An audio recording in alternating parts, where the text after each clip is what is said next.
પારકું જ છે। ઘર સ્ત્રી પુત્ર પરિદે તો આપણે જ્ઞાની પુરુષ વારવાર બતાવી રહ્યા છે તમારા નથી, બરાબર। હાજી થોડા નજીક આવ્યા, આ શરીર પણ તમારો નથી, આ નિર્ણય કરવા છે તમારો નથી એટલે દરેકને નિર્ણય કરવાનો મારું નથી, એ હું નથી, બરાબર।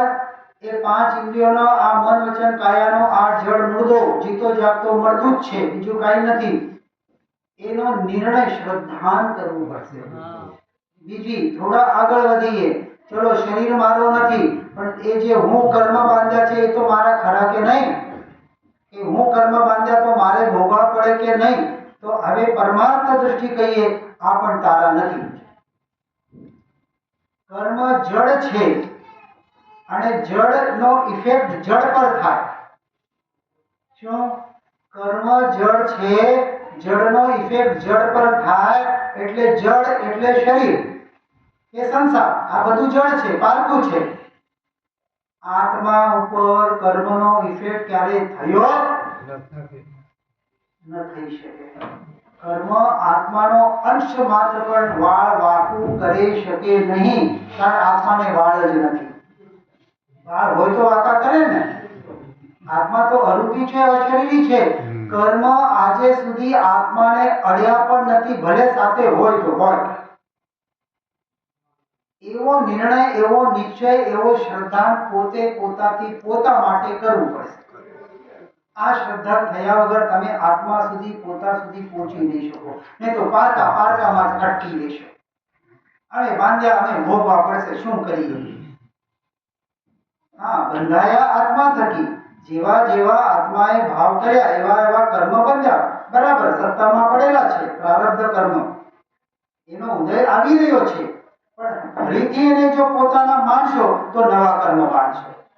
જો નવા કર્મ બાંધવા ન હોય તો આ બધાને પારકાના શ્રેણીમાં મૂકવું જ પડશે, બીજો કોઈ ઉપાય નથી। એટલે કહ્યું પર કી મુझ में, આ પારકા એ જે પર આ બધા પારકા છે એની મારામાં ગંધ પણ નથી, મારે સ્પર્શા પણ નથી, એવું મારું સ્વરૂપ છે, એવો હું છું, પણ આત્મા, શરીર નહીં। હવે જ્યાં જ્યાં હું આવે એ મારું સમજ, આત્મા સમજવાનો, આ ટેવ પાડવાની છે। કુટેવ આ શરીરમાં હું મારો પણ કરવાની પડેલી છે ને, એને ક્યાંય પણ રીતે કેવી પણ રીતે જળ મૂળથી ઉખાડીને ફેંકી પડશે। આ બધી પૂરી સાધના છે અને સંસારમાં રહીને પણ થઈ શકે છે, એમ નથી કહ્યું। સંસાર તો છૂટો પડીને કરો તો બહુ સારું, એટલે ઝડપથી થાય। અને જે નથી, મારે એમ નથી લાગતું કે અહીંયા 90% લોકો બેસેલા છે સંસારથી છૂટી શકી છે, જેને આપણે વાનપ્રસ્થ અવસ્થા કહીએ, બરાબર ને? આ બધી વ્યવસ્થા આપણે ઋષિ મુનિઓને બતાવી ગયા છે, પણ એને આપણે એપ્લાય કરતા નથી, કારણ ભય લાગે છે। આ શરીરનો થૂંક શું થશે એનો ખ્યાલ કોણ રાખશે? બીમાર પડી જાય કે કાલે પડી જાય ને કઈ થઈ જાય તો એનો બધે આ બધું, કારણ ચિંતા એની છે, આત્માની ચિંતા નથી હજી અમને। જ્યાં સુધી આત્માની ચિંતા ન થાય ત્યાં સુધી આત્માથી ન કહેવાય। બારેની ચિંતા કરી કરીને ભવોડિયા શરીર શરીર શરીર, કૃપાળુદેવ શું કહ્યું છે? અનંત ભવ આત્માને શરીરો માટે, કારણ અનંત શરીરો મળ્યા ને, એ શરીરો માટે આત્માને ગાળી દીધા। જો આ એક ભવ આ શરીરને પોતાના આત્માના માટે ગાળી દઈશ તો તારો આ મનુષ્ય ભવ સફળ છે। જો સફળ બનાવવું હોય એ ખાલી સાંભળવાને ને વાવા પણ કરીને બહુ સારું કે તમે સારું લાગ્યું, સાચું લાગી રહ્યું છે, હવે એને એપ્લાય તો કરો તો એ સાચું કહેવાય। નહીં તો સારું ઓકે અહીંયાથી ઝડકીને નીકળી જવાનો નહીં, સાથે લઈને જવાનું છે। આ કહ્યું, આ જે બધું પર છે એ મારે સ્પર્શતા પણ નથી, એને આપણે કહીએ ને કે કોઈની કઈ વસ્તુ બનતી હોય તો એની ગંધ આવે, બરાબર ને, કે સુગંધ કે દુર્ગંધ, એની કોઈ ગંધ જ નથી।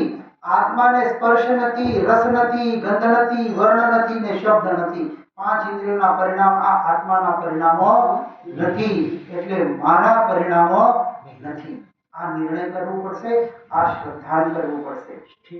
પછી આગળ બતાવ્યું હું કેવો છું? આત્મા।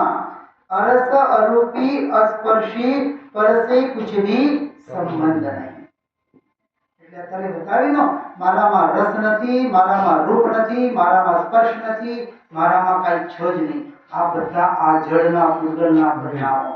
અને અનાદિકાળથી આ જીવ આ જળમાં હું મારોપણું કરીને પોતાને ઠગી રહ્યું છે. કોને? બારે તો બહુ જણાને ઠગી લીધા, પણ પોતે પોતાનો ઠગ નહીં, મહાઠગ પોતે જ. એટલે દોષ કોનો? હું તો દોષ અનંતનો ભાજન છું કરુણા. જે એ હું પણ આ શરીરમાં કરી રહ્યો છે એ મહાકરુણાનો પાત્ર છે. બરાબર? આ હું પણ શરીરમાં, કારણ એ હું પણાથી તો બધું મારું પણ થઈ ગયું. હું પણ નીકળી જાય તો મારું પણ ઓટોમેટિક નીકળી જાય. એટલે દેહાધ્યાસ છૂટે, દેહાધ્યાસ તો નહીં કરતા તું કર્મ, નહીં ભોગતા તું તેનો એ જ ધર્મનો મળ. એટલે તું કર્મનો જ્યાં સુધી દેહાધ્યાસ છે, દેહાત્મ બુદ્ધિ છે, ત્યાં સુધી તું કર્મ કરતા ભોગતા છે. પરંતુ પરમાર્થથી દેહાધ્યાસ જો છૂટી જાય, દેહાધ્યાસથી જો હું મારો પડો છૂટી જાય, તો તું કર્મનો કરતા પણ નથી ને કર્મનો ભોગતા પણ નથી. પોતાને કરતા ભોગતા માણીને પોતાને નવા કર્મ બાંધીને અનાદિકાળથી આજે 84માં ચક્રમાં ફરી રહ્યો છે. છતાં થાક્યો નથી. કેટલું મોટું આશ્ચર્ય છે. કારણ આ થાક લાગતું નથી. આ કર્મોનો બોજો લાગતો નથી. પાપથી તો છૂટી જઈએ, પણ પુણ્ય રૂપી જે સોનાની વેડી છે આ બોજો લાગવી જોઈએ. પાપ તો બધો સંસાર પાપ કહે છે, એ તો ખબર છે આ તો ખોટું છે, પણ આ તો સારું ના, આ તો કરવા જેવું છે કે નહીં? પુણ્ય, જપ, તપ, વ્રત આદિ આ તો બધા પૂરો સંસાર એમાં ને એમાં ફરી અટકાઈ જાય છે. આસમાનથી ટપકે ને ખજૂરમાં અટકે, તમે જે પણ બોલો. બરાબર ને? એટલે જ્યાં સુધી પહોંચવું છે ત્યાં સુધી પહોંચી શકતો નથી. જે સ્વભાવ, જે હું છું, જે પોતે છું, આ બધા નિર્ણય કરવા પડશે. એટલે એવો એ જળના જે પરિણામો છે, મન વચન કાયાના કર્મોદય જની જે ક્રિયાઓ અને એ ક્રિયા થતી થતા આત્માના ભાવ, જેને આપણે મોહ રાગ દ્વેષ કહીએ છીએ. એ મોહ રાગ હવે થોડા નજીક આવ્યા. એ કર્મ તો મારા નથી, પણ કર્મ તે અને આ ક્રિયાના નિમિત્તથી આત્મા થકી થનાર મોહ રાગ દ્વેષના ભાવ. પણ ભાવ કોના થકી થાય? આત્મા. એ જળથી ભાવ થતા નથી. એને કઈ ખબર નથી. બધી જે ખબર પડી રહી છે એની આપણે ખબર નથી. આ આત્મા ન હોય તો આ જળ મુદ્દાને કઈ પણ ખબર પડી શકે નહીં. એટલે જે શ્રદ્ધા, જેના થકી બધું ભાવ થઈ રહ્યું છે, જે ભાવ કરી રહ્યું છે, અત્યારે એ આત્મા શ્રદ્ધા પારકામાં કરી રહ્યું છે. હું મારો પણ કોણ કરી રહ્યો છે પારકામાં? આ આત્મા. એને જ વિભાવ દશા કહી. અને એ કર્મ બંધનો નિરંતર કારણ બની ગયું છે.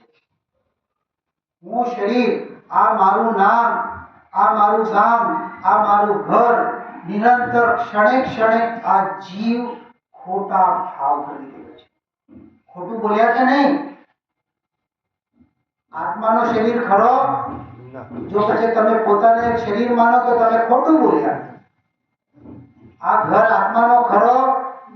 જેને તમે મારું ઘર કહો છો, આત્માનો તો કઈ ઘર જ, જે એ શરીર પણ એનો પરમાનન્ટ ઘર નથી. છોડીને જવાનું છે ને, ભાડાનું ઘર છે. એટલે જેટલું ભાડું આપવું છે એટલે ભાડું આપી દેવાનું. પણ આપણે શું કરીએ? ભાડા ઉપર ભાડા, દિવસભર ભાડો આપતો રહીએ. કેટલો ભાડો આપશે? અને કોઈ ભાડાનું ઘર લેવા જવું હોય, કોઈ કે આ 10,000 ભાડું છે, તમે શું કહેશો? કે અમારે 7,000 નો બજેટ છે, આપવું હોય તો આપ. પછી એ કહેશે નહીં 9,000, પછી એ કહેશે 8,000. બધો કે કોઈ વસ્તુ પણ લેવા જઈએ, ભાવતાવ કરીએ ને, અહીંયા ભાવતાવ કરીએ ક્યારે કર્યું? આ 4 રોટલી માંગે તો હવે 4 રોટલી નહીં, તારે 2 ચાપી. ચા, શું જે કરવું હોય ચાલ કરો. ક્યારે? આ એક વ્યવહાર છે બધા બારેના, કે બારે જે અમે એ ચાર સંજ્ઞા કહીએ, આહાર, ભય, મૈથુન અને પરિગ્રહ, આ ચાર સંજ્ઞા અનાદિકાળથી આ આત્મા ઉપર ચોટાયેલી છે. હા, અને આ એટલે વ્યવહારથી આ સંજ્ઞા તોડવાનો બારેનો અપેક્ષા આપણે સાથે સાથે પ્રયાસ કરવાનો, આ થયું વ્યવહારનો પ્રયાસ. આ જેટલો છૂટી શકે, બરાબર, તો એ ખાવા પીવાની એટલે એમાં થોડી આ બધા વ્યવહાર વિનય છે. શું ખાવું, કેટલું ખાવું. હવે તમે શુગર હોય ને તમે મીઠો મીઠો મીઠો મીઠો ખાતા જાઓ તો ચાલે કે નહીં? આ મીઠો તમારા માટે ઝેર છે. અને બીજાને બહુ મીઠાઈ પસંદ હોય તો એ રીતે શું સારું છે શું ખોટું છે એનો વાસ્તવિક વ્યવહારથી નિર્ણય કરવો, આ વ્યવહાર વિનય. અને પરમાર્થ વિનય તો આ તમે સાંભળી લીધો કે ચેતન અને જળ, જળ અને ચૈતન્ય બંને દ્રવ્યનો સ્વભાવ ભિન્ન, સુપ્રતીતપણે બંને જેને સમજાય છે. સ્વરૂપ ચેતન નિજ જળ છે, આ બધું જળ, પારકું પારકું જળ છે, સંબંધ માત્ર અથવા તે જ્ઞેય પણ પરદ્રવ્યમાં બધું પારકું પારકું પારકું. પારકાને જાણવું એ પણ પારકું. આત્મા તો દર ક્ષણે ક્ષણે પોતે પોતાથી પોતાને જ જાણી લે છે. આ એનો સ્વભાવ છે, આ મારો સ્વભાવ છે. ત્યાં સ્વભાવ સુધી આપણે પહોંચવાનું છે. હવે આગળ કઈ છે, શું કહ્યું? मैं रंग राग से भिन्न भेद से भी भिन्न निराला. શું કહ્યું? આ રંગ રાગ એનાથી તો હું ભિન્ન છું, જુદો છું. પણ એનો જે ભેદ છે ને કે એ હું છું ને એ હું નથી, આ જે ભેદ કર્યું એ ભેદથી પણ હું ભિન્ન છું, જુદો છું. કારણ ભેદ કરવા માટે પણ દ્રષ્ટિ પારકા ઉપર વિચારવી પડે કે આ એ હું નથી. તો હું નથી કહેવા માટે જે નથી એના ઉપર દ્રષ્ટિ તો જાય ને એક ક્ષણ માટે, આ પણ પારકાની દ્રષ્ટિ થાય. એટલે આ ભેદ છે પણ આ પણ ભેદ મારા દૃષ્ટિમાં, તમારા દૃષ્ટિમાં જ્યાં સુધી ન આવે, એકમાત્ર દૃષ્ટિ જ્યાં સુધી આત્મા આત્મા સ્વરૂપ સ્વરૂપ સ્વભાવ સ્વભાવ એના ઉપર સ્થિર ન થાય ત્યાં સુધી આત્મ સાક્ષાત્કાર તમે ક્યારે આ જીવનમાં થઈ શકે નહીં. અને જો કરવું હોય, જ્ઞાની પુરુષ કર્યા, તમે પણ દરેક જીવમાં આ તાકાત અત્યારે પડેલી છે, આ આત્મ સાક્ષાત્કાર કરવાની. હા, એટલે પોતાની મહિમા હજી આવી નથી કે આ બધો હું કરી શકું છું. આ ભોમાં તો કરી શકો ને, આજે અત્યારે નહીં પણ એટલો એનો પ્રયાસ તો આપણે કરી જ શકીએ. પછી શું કહ્યું? હું કેવો છું? તો હું અખંડ ચૈતન્ય પિંડ નિજ રસમે રમને વાલા. આજે હું પારકા રૂપે ક્યારે થયો નથી, થઈ શકતો નથી એવો મારું એટલે આત્માનો સ્વભાવ છે. એવો શુદ્ધ બુદ્ધ ચૈતન્ય ઘન સ્વયં જ્યોતિ સુખધામ અખંડ, જેનો કાર્ય અખંડ થયો નથી, થવાનો નથી, એવો અભેદ અખંડ એક ઘનપિંડ ત્રિકાળી ત્રણેય કાળમાં એક જેવો જેવો ની જેવો રહેવા વાળો એવો કોણ? હું, આત્મા નહીં. એવો હું આત્મા કહેતા હું પણ એમાં આવું જોઈએ. કારણ હું કરું બારે બારે બારે કરી કરીને હવે થાક લાગી જોઈએ. આગળ બતાવ્યો, मैं ही मेरा करता धरता मुझ में करता कुछ नहीं. હું પોતાનો જ કરતા ધરતા છું. આ પર જેને આપણે પારકા પારકા પારકા પારકા શ્રેણીમાં મૂકી દીધા, એમાં એનો મારામાં અંશ પણ મારે એની જરૂરત નથી. અને જ્યાં સુધી જરૂરત પડી રહી છે ત્યાં સુધી તમે પોતાની આત્માની ઓળખાણ કરી નથી. જેને આત્માની સાચી ઓળખાણ થઈ જાય એની બધી ઈચ્છાઓ ઓટોમેટિક મરી જાય. ઈચ્છાથી નીકળવા માટે શું કરવું? તો આત્માની ઓળખાણ કરવી. એટલે આત્માની સાચી ઓળખાણ થઈ જાય તો પોતાની ઈચ્છા અંશ માત્ર પણ કોઈ ઈચ્છા રહેતી નથી અને પારકાથી કોઈ આશા ને અપેક્ષા રહેતી નથી. હવે કોની આશા, કોની અપેક્ષા કરવી? હું પરિપૂર્ણ તત્વ પરમાત્મા સ્વરૂપ છું, આની કોઈની હવે જરૂરત નથી. હું પોતે પોતાથી પોતામાં સ્થિર થવા માટે પોતે જ સક્ષમ છું અને બીજો કોઈ કરી પણ નહીં શકે એમાં. પરમાત્માને ગુરુ પણ આવી જાય તો તમે તમારા પોતામાં સ્થિત કરાવી શકે નહીં. એ માર્ગ બતાવી દેશે. માર્ગ તો બધો બતાવીને ગયા છે. આ જ એમની કૃપા છે કે કોઈ હાથ મૂકશે એની કૃપા થશે. એવો જ્યાં સુધી તમારો ખ્યાલ હશે ત્યાં સુધી તમે સાચો પુરુષાર્થ કરી શકો નહીં. એટલે કહ્યું જો ઈચ્છો પરમાર્થ તો કરો સત્ય પુરુષાર્થ, સાચો પુરુષાર્થ.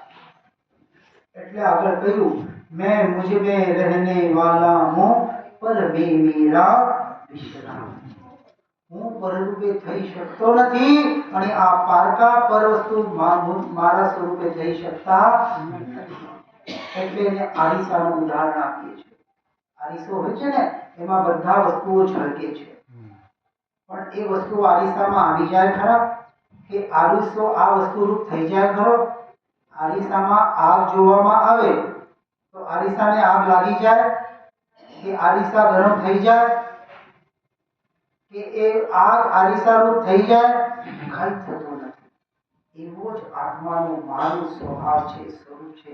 આ આત્માના જ્ઞાનમાં આ બધું પારકું પારકું પારકું અને સ્વ બંને ઝળકી રહ્યા છે, ઝળકી રહ્યા છે. એ પર આત્મામાં આવતા નથી અને આત્મા ક્યારેક પરરૂપે થયો નથી, થઈ શકે નહીં. પણ આ જે શ્રદ્ધાનો જે આત્માની છે એ એવો માની રહ્યો છે કે એ હું અને આ મારા. આ બધી માન્યતા કોની છે? આત્માની, પોતાની જ છે. એટલે એને મિથ્યા માન્યતા કહી, ઊંધી માન્યતા કહી, કારણ આત્મા થકી થઈ ગઈ છે. હવે એને જ સીધી કરવાની છે અને એ કોણ કરી શકશે? આત્મા જ કરી શકે. જેમ કહે ને કે કોઈએ ઝાડને જોરથી પકડ્યો હોય અને બોલે મને છોડાવો મને છોડાવો મને છોડાવો, કોણ છોડાવી શકે? બોલો. બુદ્ધિમાની હોય કોઈ હોય તો કે શું ગાંડો પણો કરી રહ્યો છે, પોતે પકડી રાખ્યો છે, બસ છોડી દે, આટલું જ તો કરવાનું છે. તું છૂટો જ છે ભાઈ, તારે કોઈ પકડ્યો નથી અને તું પણ કોઈ પકડ્યું નથી. આટલી સમજણ આપણે કરી શકતા નથી. સંસારમાં આજ તો કરી રહ્યા છીએ. સાચું છે તો હવે જીવનમાં ઉતરવાનો પ્રયાસ કરજો. ઘરે જતા જ એનો નિર્ણય કરવાનો છે. આ કેસ તો હું જ તો પકડી રાખ્યો છે અને હું જ તો છોડી શકું. અને અત્યારે એક ક્ષણમાં એક ક્ષણ લાગે છોડવા માટે, કેટલું વાર લાગે? આ મારું ને આ મારું નથી. જો સંસારમાં તો એક ક્ષણમાં થાય કે નહીં કે કોઈ દુકાનમાં કોઈ વસ્તુ લેવા ગયા, તમારા હાથમાં પૈસા છે, તમે કહેશો આ પૈસા મારા. અત્યારે શ્રદ્ધામાં શું છે? હજી વસ્તુ લીધી નથી, હવે પૈસા આપ્યા, વસ્તુ લીધી, કેટલી વાર લાગી? અડધો મિનિટ. મટી ગયું ને? હવે પૈસા મારા નહીં, હવે વસ્તુ મારી. આ શ્રદ્ધા કોણ કરી રહ્યો છે? આત્મા થકી થઈ રહ્યું છે. આ મર્દાને કઈ ખબર નથી કે આ વસ્તુ મારી છે કે પારકાની છે. હવે એ શ્રદ્ધાને અહીંયા લગાવવું છે પોતા માટે. એ જ કામ કરી રહી છે. બધી આત્માની શ્રદ્ધા જ કામ કરી છે. એટલે કહ્યું હું તો આ હું પણાનો અનંત દોષ આત્માને લાગી રહ્યો છે અને આ એક ક્ષણમાં નીકળી શકે. અનંત દોષ એક ક્ષણમાં નીકળી શકે. કેટલા? પલમાં પ્રગટે મુખ આગળ. પલમાં, એક ક્ષણમાં. પોતાની વસ્તુ પોતાના પાસે અને પોતામાં આવવા માટે કેટલું વાર લાગે? એ જ હું. આ શ્રદ્ધા થઈ જાય, તમે પોતામાં છો ભાઈ. બધા પોતામાં આવવું આપણો એક વ્યવહાર છે, પણ આપણે પોતાની શ્રદ્ધા નથી કે હું પોતામાં જ છું, હું પોતાને જે જાણી રહ્યો છું. આજે સુધી હું પરમાં ગયોની પારકાને જાણી શકતો નથી. એટલે કહ્યું હું પોતામાં જ રહેનાર છું, પરમાં મારો અંશ માત્ર પણ વિશ્રામ નથી. એવો શુદ્ધ બુદ્ધ અનિરુદ્ધ એક પર પરિણતિ છે અપ્રભાવી. એકચ્યુઅલી આત્માને આ પરનો કઈ ઇફેક્ટ થતું નથી, થઈ શકતો નથી. એવો એનો સ્વભાવ છે. અને આપણે ઇફેક્ટ જબરદસ્તી કરવાઈ રહ્યા છે આ શ્રદ્ધાને મલિન કરીને. એટલે કહ્યું અંતવાકી આત્માનુભૂતિ से प्राप्त तत्व में ज्ञानानंद स्वभाव. તત્વ પ્રાપ્ત છે, પ્રાપ્તની પ્રાપ્તિ જેને કરવી છે, જેને આપણે આત્માનુભૂતિ કહીએ, આત્માનુભૂતિ કરવી છે, આ પણ એક વ્યવહાર છે. દરેક જીવને પળે પળે ક્ષણે ક્ષણે પોતે પોતાથી પોતાનો જ અનુભવ થયો છે. દરેક જીવ પોતાની આત્માનુભૂતિ જ કરી રહ્યો છે, પરની અનુભૂતિ કરી નથી, કરી શકતો નથી. એવો એનો આત્માનો એટલે મારો સ્વભાવ છે. આ માત્ર શ્રદ્ધામાં પાકું કરવું છે. આટલી સાધના છે, એ જ સાધના છે, પણ બહુ અઘરી થઈ ગઈ છે. કારણ પારકામાં હું મારું પણ આટલું આ ભવથી આ આટલી કુટેવ પડેલી છે, એટલા વિરુદ્ધ સંસ્કાર પડેલા છે કે એને અંતરમાં લાવવા માટે આપણે આટલું પ્રયાસ કરવો પડી રહ્યો છે. બરાબર? શ્રીમદજી કહેતા હતા કે અમે દેહધારી છે એ વિચાર કરવો, અને આપણે હું આત્મા છું એ વિચાર કરવો પડે છે. અરે એકવાર કરો તો ખરો. એ દશા સુધી પણ પહોંચવા માટે કંઈ બહુ મોટો સમય લાગતો નથી. તો લાસ્ટ 5 મિનિટમાં આ બધું જે આપણે સાંભળ્યું એનો અમે સાર પ્રેક્ટિકલી આપણે જીવનમાં કેવી રીતે એપ્લાય કરી શકીએ. અને જે અહીંયા 8-10 દિવસ છે તમારા લક્ષ્મીપુરીમાં, અમારું લક્ષ્મીપુરા ને કોને ખ્યાલ આવ્યો તમારો કહેતા? અમારો લક્ષ્મીપુરા, આ અમારો મંદિર, આ અમારો કરી કરીને આ ભારત મારો દેશ છે કે નહીં? ચલો એક લક્ષ્મીપુરાની એક કોઈ પણ જમીન ઉપર મેં આવીને અત્યારે એક મકાન બનાવી દીધું, ચાલશે? કોઈને પૂછ્યા વગર, કોઈ પરમિશન, મારું કામ છે ને એટલે ક્યાંય પણ જઈને કાંઈ પણ કરી લો, ચાલી શકે? ના ચાલે. એટલે વ્યવહારના કથન જુદા હોય છે, નિશ્ચય એટલે પરમાર્થના માન્યતા જુદી હોય છે. વચન બોલવા માટે વ્યવહાર જ છે, પણ તમારા શ્રદ્ધામાં શું છે આ મુખ્યતા છે. એટલે શ્રદ્ધાને બદલવી છે કે બોલવું, ચાલવું, હાલવું, કઈ ક્રિયા બદલવાની જરૂરત નથી. એટલે એ જે શ્રદ્ધા હું મારો પણ પારકામાં કરી રહી છે, એ જ શ્રદ્ધા, એ જ પોતાને સ્વભાવને આપણે પોતા માટે એનો સદુપયોગ કરવાનો છે. દેહાદિથી ભિન્ન આત્મા ઉપયોગી સદા અવિનાશી. એ જે ઉપયોગ, જેને ધ્યાન કહીએ, ઉપયોગ આત્માનો પોતાનો ગુણધર્મ છે, પોતાનો લક્ષણ છે. ઉપયોગ કહો, ધ્યાન કહો, અનુભૂતિ કહો, એક જ વાત છે. પણ અત્યારે એ ઉપયોગનો આ જ આત્મા એટલે હું દુરુપયોગ કરી રહ્યો છું. મતલબ હોય ને, વ્યભિચારી હોય ને, એટલે એ જેને આપણે પર્યાય અવસ્થા કહીએ, એ અવસ્થા વ્યભિચારિણી બની રહી છે. કારણ પારકામાં સંબંધ કરી રહી છે. કોઈ પુરુષ કે સ્ત્રી પારકા સાથે પર સ્ત્રી કે પર પુરુષ સાથે સંબંધ બનાવે તો આપણે એને વ્યભિચારિણી કહે. એ શું? આ પર્યાય રૂપી સ્ત્રી રૂપી પર્યાય આત્માની પોતાની અવસ્થા આ અનાદિ કાળથી પર પુરુષ કે પર સ્ત્રીમાં એટલે પરમાં હું મારો પણ કરીને પોતે વ્યભિચારિણી બની રહી છે. પોતે આત્મા. એથી મોટો કોઈ વ્યભિચાર નથી આ સંસારમાં. બધાને વ્યભિચાર કોઈ કરે ને, કોઈ બલાત્કાર કરે ને, કોઈ ખોટું કામ કરે તો લાગે કેટલું ખોટું, એને તો મારવા જેવું છે, મારી નાખો. પણ એવો કરે લાગ્યો, અહીંયા પણ મારવાનું છે, એની પણ હત્યા કરવાની છે. કોની? હું મારાપણાની જે પારકામાંથી. આ હિંસા નથી, આ સાચી અહિંસા છે. આ સાચો ત્યાગ છે, આ સાચી તપસ્યા છે, આ સાચી સાધના છે. હું મારું પણ બસ પારકાથી નીકાળીને એ જ હું મારું પણ શબ્દોનો એ ભાવોનો ઉપયોગ કરીને પોતામાં પોતા માટે પોતા થકી કરવાનો. બરાબર? 1-2 મિનિટમાં હવે તમે પ્રયોગ બતાવીએ. બહુ સિમ્પલ પ્રયોગ છે. એમ તો અમારા 3 સ્ટેજ છે, પણ પહેલો સ્ટેજ બતાવી દઈએ, ત્યારે સહયોગ મળશે ફરીથી તો બીજો સ્ટેજ. પછી એક પહેલો પ્રયોગ પણ જો તમારો આ જીવનમાં સારું થઈ જાય, સાચું થઈ જાય, એક આત્મરૂપી શ્રદ્ધારૂપી જો પરિણામ, શબ્દ મારા, ભાવ તમારા હશે, એ શબ્દોને તમે ફેરફાર કરી શકો. હું એક માત્ર કેવી રીતે તમે ભાવ કરી શકો એક એક્ઝામ્પલ રૂપે કરવાનો પ્રયાસ કરી રહ્યો છું. કામ આટલું જ કરવાનું છે. અને એક પહેલો નિયમ પહેલા આપો. જ્યાં સુધી આ ગેટ, મેઇન ગેટ છે ને બારેનો, ત્યાં સુધી કોઈ પણ વાત કરવાની નહીં. તમારી આરતી થઈ જાય, જે પણ તમારો યાર પ્રોગ્રામ છે, એના માટે પણ જો જેને બોલવું હોય એને જ બોલવાનું. બધા જ્યાં સુધી આ ગેટમાં બારે નહીં પડો ત્યાં સુધી ટોટલ મૌનનો નિયમ લઈ લો. હું નિયમ આપતો નથી, તમારી ઈચ્છા તમે લેવાનું છે, તમારા માટે હું આપીને શું કરીશ, મારે શું લેવું છે, હું તમે બોલો કે નથી બોલું, પોતા માટે આપણે બધું આપવાનું, એટલો અત્યારે નિયમ લઈ લો. જો કોઈ કામ હોય તો બોલવાની છૂટ, વિશેષ કામ હોય તો, અને ન હોય તો કોઈ પણ બોલવાની જરૂરત નથી. જ્યાં સુધી ગેટ સુધી, ત્યાં સુધી અમે જે અત્યારે પ્રયોગ બતાવી છે ને એ પ્રયોગ કરતા રહીશું. ક્રિયા બધી જે કરવાની એ જ કરવાની, કોઈ ક્રિયા બદલવાની નથી. પણ વિચાર, હવે મનને એ જેટલું તમે અહીંયાથી બહાર નીકળ્યા સુધી 2, 4, 5 મિનિટ જેટલા પણ લાગે, આ 5 મિનિટ માટે અમે જે પ્રયોગ બતાવીએ છીએ આટલું તો આજે કરીને જશો. તો એ તમારા માટે, એટલે તમારા આત્માના કલ્યાણ માટે, એનાથી મારો કલ્યાણ થવાનું નથી. મારે કલ્યાણ તો મારા થકી જ થશે.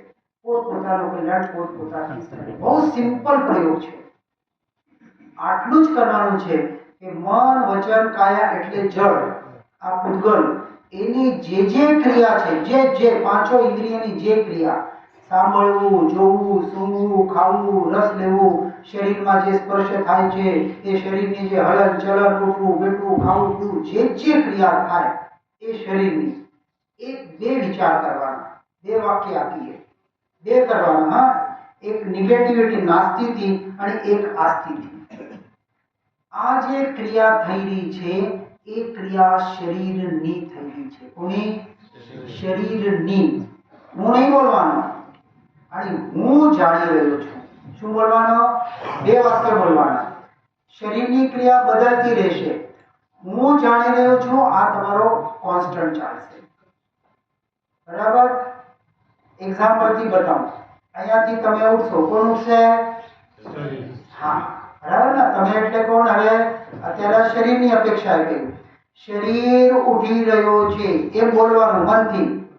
હું જાણી રહ્યો છું. બે વાક્ય થઈ ગયા ને? એક શરીર એટલે એક શરીરની ક્રિયા થઈ, આ પણ સાચું છે. એટલે શરીર ઉઠી રહ્યો છે એટલે તારે આત્માએ શરીરની ક્રિયાને જોયું. એમ કલ્પના કરવાની કે આ જો આત્મા જોઈ રહ્યો છે કે આ શરીર ઉઠી રહ્યો છે, એને હું જાણી રહ્યો છું. હું જાણી રહ્યો છું, આ કોન્સ્ટન્ટ ચાલશે. શરીરની ક્રિયા તમારી બદલતી રહેશે. જેમ અહીંયા ઉઠ્યા પછી તમે આરતી કરવા આવશો તો શરીર આરતી કરી રહ્યો છે, હું જાણી રહ્યો છું. તમે બહાર જશો, શરીર ચાલી રહ્યો છે, હું જાણી રહ્યો છું. પછી ચપ્પલ પહેરશો, શરીર ચપ્પલ પહેરી રહ્યો છે કે શરીર પગથિયા ઉતરી રહ્યો છે, હું જાણી રહ્યો છું. હું એટલે શરીર શરીર શરીર શરીર, શરીરની જે ક્રિયા થાય એમાં શરીર લગાડવાનું, અને એના સાથે હું જાણી રહ્યો છું, આ કોન્સ્ટન્ટ કરવા. આટલું કરીને જો તમે બે ને બે માની લીધા અને તમે આત્માને આગળ રાખી લીધા. કારણ આત્મા સ્મરણમાં રહ્યું તમે કે હું જાણનાર, એ શરીર એ હું નથી. એટલે બંનેનો સ્વીકાર થઈ ગયો, આત્મા આગળ થઈ ગયો, અને તમારું જીવન આત્મામય થાય. ન થાય તો પછી શ્રીમદજી જેવા મહાપુરુષો કહે છે એવો કોન્સ્ટન્ટ અભ્યાસ જો 6 મહિના નિવૃત્તિ ક્ષેત્રમાં કરો અને આત્મા ન મળે તો મારા પાસે આવીને લઈ જજો. કોઈ આપી શકતો નથી. એ તો બધા વ્યવહારના વચનો હોય છે. એટલે બધું આપણા પાસે જ પડેલું છે. આ પુરુષાર્થ પણ પોતે પોતાથી જ કરવું પડશે. એટલે આ સાધના કરીને આ એક અમે તમને છોટો પ્રયોગ આપ્યો છે, અને આ પ્રયોગ કરશો. તમારા ભરતભાઈ, આ મધુબેન ને 2-4 જણા બીજા અમૃતભાઈ એ તો કરી જ રહ્યા છે પહેલાથી, પણ આ પ્રયોગ કરશો તમે પોતાને એક અંદરથી અહેસાસ થવો માંડશે કે આ એક શરીરની ક્રિયા થયેલી છે. એ ભેદ ત્યાં પ્રત્યક્ષ તમે અનુભવમાં આવવા લાગશે, અને આ હું આત્મા તરફ તમારી દૃષ્ટિ જવા લાગશે. કરવું તેવું અમારું કામ, કરવું નહીં કરવું, પણ મૌન તો જરૂર લેજો જ્યાં સુધી આ ભેટથી. અને આ જ નહીં, આ એક નિયમ લઈને આવવાના કે આ ગર્ભગૃહમાં પ્રવેશ કર્યા પછી ધર્મ સિવાય બીજી કોઈ ચર્ચા કરવી નહીં. એક નિયમ લઈને આવો. આટલું તો નિયમ આપણે પાળી શકીએ. બરાબર? તો આટલું જેટલા આ વ્યવહારના નિયમ હોય છે, આ થોડા નિયમ આપણે આ અંતર માટે કાર્યકારી હોય છે. એટલે બહારના નિયમ આ અંતરમાં આવવા માટે કરીને વધારેથી વધારે અંતરમાં આવવાનો પ્રયાસ કરો. એવી જ અમારી અભિલાષા, એવી જ પ્રાર્થના. એક અંતિમ અમે ગાતા आत्म ही है देव निरंजन, आत्म ही सदगुरु भाई, आत्म शास्त्र धर्म आत्म ही तीर्थ, आत्म ही सुखदाई। आत्म मन मात्र पूरित अवदान सुखदान, ऐसे देव शास्त्र सद्गुरु को, धर्म तीर्थ को सतत प्रणाम, धर्म तीर्थ को सतत प्रणाम। सुखदाम अनंत सुशांत चढ़े दिन रात